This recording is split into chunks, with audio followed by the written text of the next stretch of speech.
Okay. Moby-Dick Lecture 2. This one will be on the book's front matter. That's the dedication page, the table of contents, the etymology, the extracts, all the stuff that as a reader you run into before encountering that famous first sentence, "Call me Ishmael." But first, welcome back to my living room. Please make yourselves at home. Before we begin, I should probably say something explaining my prop. I am wielding this pipe for two reasons. One, because I'm trying to build my brand, as a YouTube celebrity intellectual. And two, because there actually is a famous chapter of Moby-Dick called The Pipe, which you will all encounter in like a week or two. And I hope the pipe will make more sense then. Okay, let's start at the beginning. When the reader first opens Moby-Dick, before encountering the story itself, we find a whole mess of front matter buffering the book at the beginning, starting with a dedication page inscribed to none other than Nathaniel Hawthorne. Melville and Hawthorne, as I mentioned last time, became besties in about 1850, the year that Melville was writing Moby-Dick. Or at least Melville thought that they were besties. It's not quite clear whether Hawthorne fully reciprocated his ardent friendship. Nevertheless, it was Hawthorne's stories, like The Minister's Black Veil, like Young Goodman Brown, these stories which you've read. It was these stories that taught Melville how to really use symbolism well in writing. Let me pause here because I want to be really clear about this. Symbols, when used poorly, end up putting ideas into a box, maybe even cheapening our ideas. When we read in a poem that my love is like a red, red rose, it can seem as though the idea is somehow trapped within the object. Love equals rose. Got it. What more is there to say? And the effect oftentimes is to make the idea seem small, tame, or give us the illusion that we understand more than we do about it.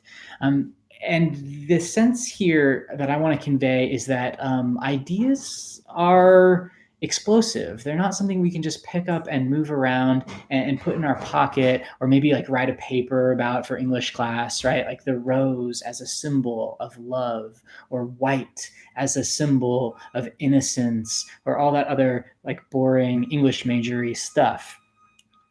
We want to avoid this kind of approach that treats literature, that treats symbol like an algebra problem where you just need to solve for X and then you're done.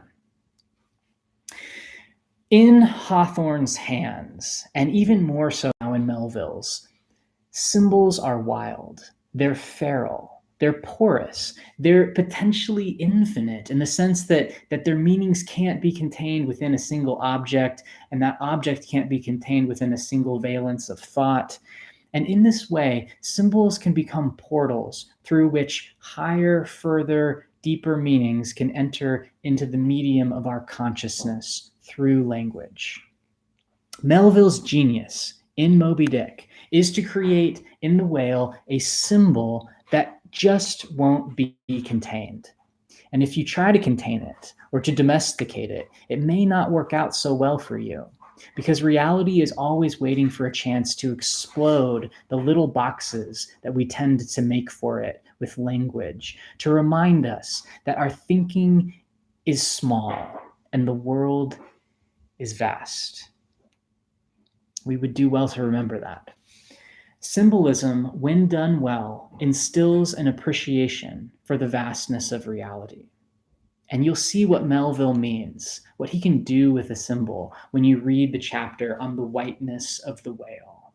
White light, Melville reminds us, is not an absence, but it's the whole color spectrum mixed together, at once everything and nothing. You might even say that whiteness is Melville's symbol of what a symbol can be. But maybe that's going too far. I don't know. We're not there yet. What you need to get now up front is that for Melville, and this will become clear as we look at the extracts here in a moment, we have a problem. Our problem is that we human beings are symbol-making creatures, and yet we're creatures who have a tendency to forget that our symbols are just symbols. John Calvin, the 16th century French theologian whose theology influenced Melville's upbringing, Calvin called the human mind an idol-making factory. And that's precisely what an idol is for Melville. It's a symbol that we've forgotten is a symbol. It's a symbol which should be alive, which should be swimming out there in the open ocean, that we've trapped or contained, and we've turned it to stone, and we've worshipped it. Melville's great gift to us is perhaps to return to us our native human fluency in symbolic language we were all born with. We all have this capability to dwell in symbols, but it gets lost over time in maturity and modernity, when we learn how to fix words and definitions very precisely, and then we think we understand more about the world than we actually do. And if Melville can teach us again what a symbol is, then maybe we won't be so quick to turn our symbols into idols and to use those idols to bludgeon other people, or break our own hearts by trying to worship these things, trying to love these things that are really just deaf and dumb. Melville's going to encourage us once again to set out on the adventure of symbolic thinking. And it starts with the extracts here. But it really, I guess, starts with Hawthorne. So that's why Melville dedicates Moby-Dick to Hawthorne's genius, right? He says genius. Genius in the Emersonian sense. We talked about this earlier in the essay Self-Reliance. Hawthorne and his sense of symbol, these are the genies, right? The spirits or presiding inspirations that underlie Moby-Dick. That's the dedication. All right. Turning the next page, we encounter a table of contents that looks pretty darn intimidating. Let's be honest, it's 135 chapters plus an epilogue, really. But have no fear. I will bring you the good news that these chapter breaks, although they look numerous, are actually your best friends. Many of these chapters do surprisingly little to actually advance the plot of the story. Think of them instead as reveries, as like self-contained individual flights of fancy about this or that aspect of whaling or philosophy or science or just about anything else that strikes Melville's fancy. He's willing to just take anything and make it interesting. And he's doing it in these little bite-sized chunks. Okay, maybe not bite-sized, but chapter-sized chunks.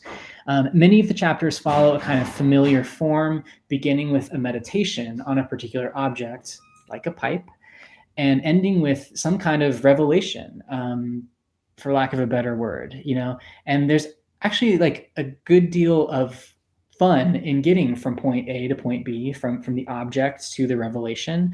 In most cases, there are unexpected and thrilling verbal acrobatics that get you there. And so you can approach each new chapter like a sort of mini adventure, not just in whaling, but in thinking. So look forward to each of those as they come, especially the pipe. I don't know.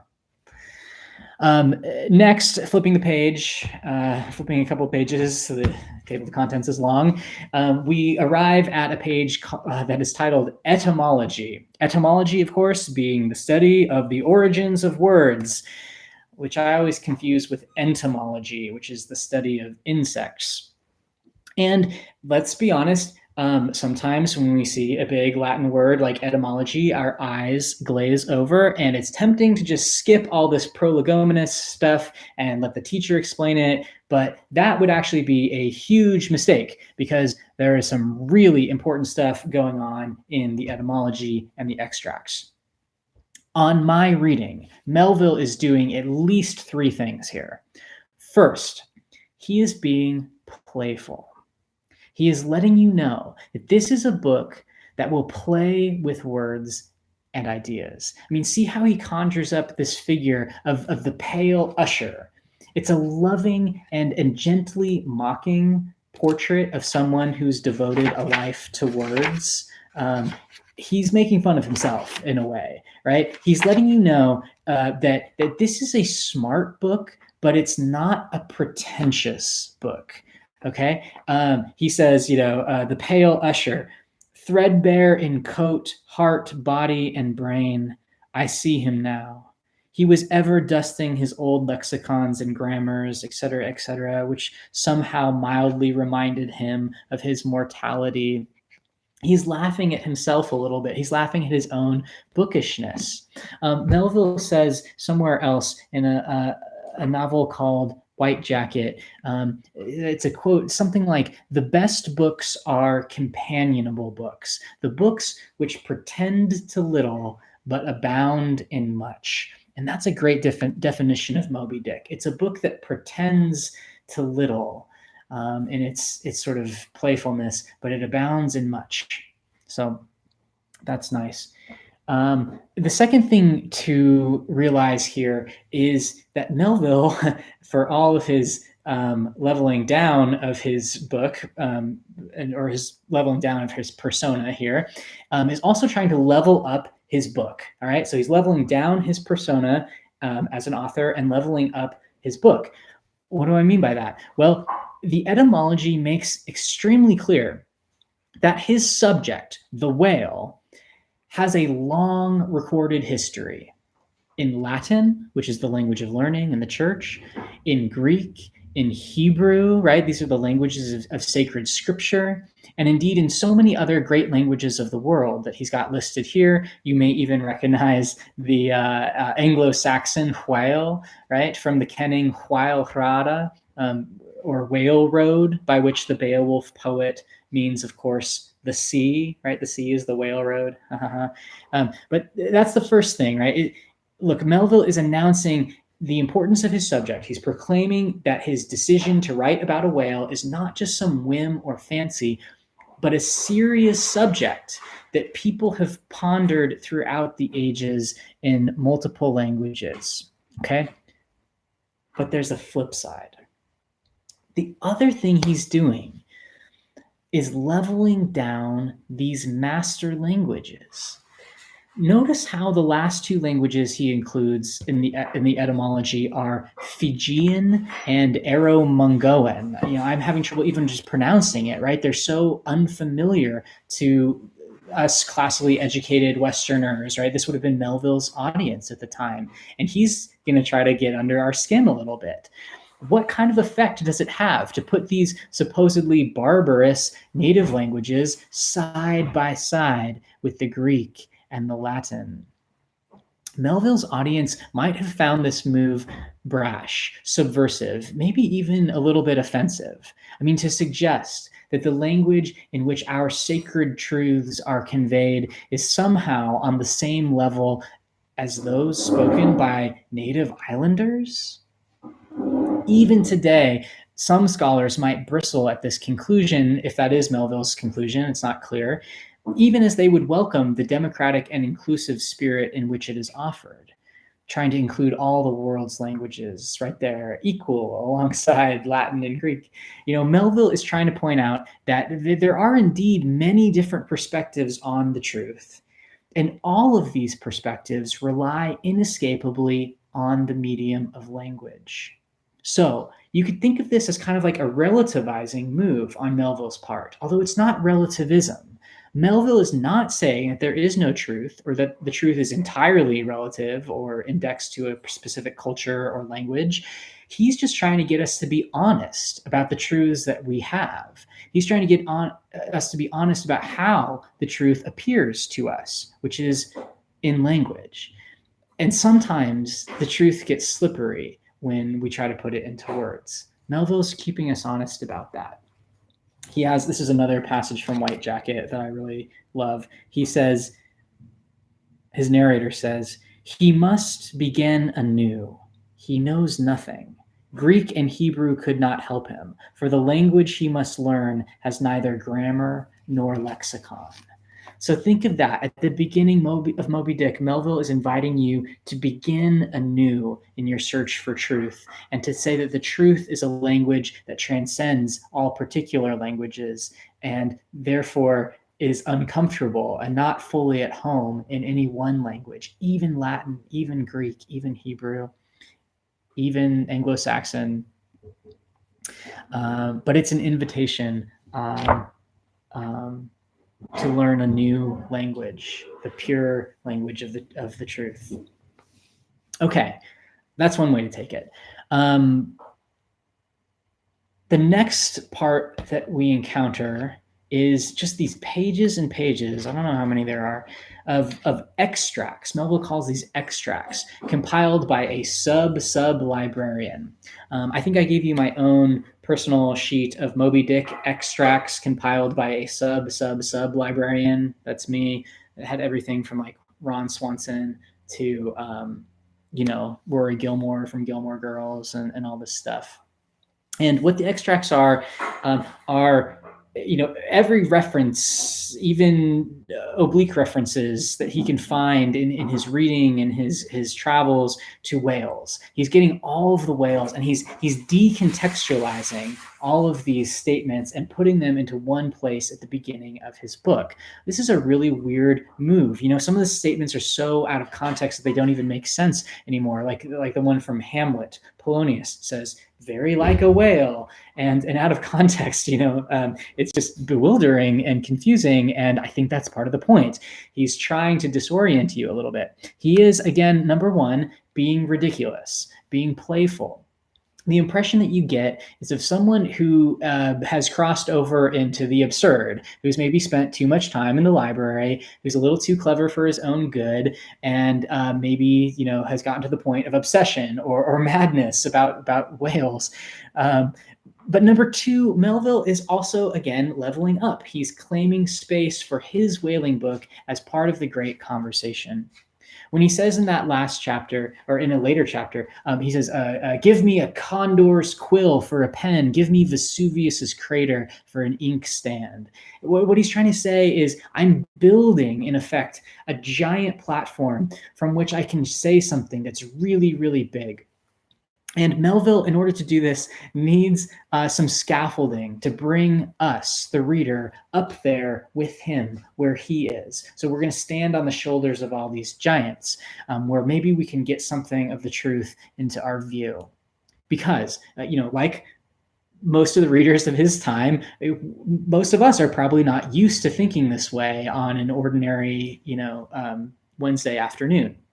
This is not some Jane Austen novel where Eleanor Dashwood glances very subtly at Edward and makes a sly remark over tea and cakes. No, I mean, Moby-Dick is a book that is going to be an intense and passionate dialogue with myth and science and history and philosophy and anthropology, and with every branch of human learning and every human endeavor. All of this is listed here in the extracts. He's going with high culture like Shakespeare, and low culture like tavern songs. And again, he's not really distinguishing between them in the extract form. So this is a book that is going to incorporate all of these things and at the same time transcend them. Because, and this is a really key point, by gathering up all of these extracts here, Melville is not just setting his book alongside other books, he's also setting his book beyond these other books as a kind of interpreter or arbiter of their meanings. He's the one with the scissors who's snipping up everybody else's book, right? And interpreting it by arranging them in this order. And to interpret a text is always, in a sense, to stand outside of it, to transcend it. So that's like this leveling down part too. He's relativizing the authority of all these sacred texts of law and biology and religion, and he's doing it in like this uniquely American Emersonian way. Not because he doesn't think there's a truth to be found in these texts, but because he's trying to clear away or like deconstruct some of these texts that have become have moved from being living symbols to dead idols, so that once again we can hear the pure music of being speaking to us through a new symbol for a new day. Why not the whale, right? I remember Emerson says, why should we not enjoy also an original relation to the universe? You know, did the truth stop with Socrates or Shakespeare or Newton or Jesus? Or does the sun shine today also? That's the essential Americanness of Moby-Dick, this belief that there will be a new truth for a new people in a new day. That's the spirit of the American Renaissance that Melville is channeling.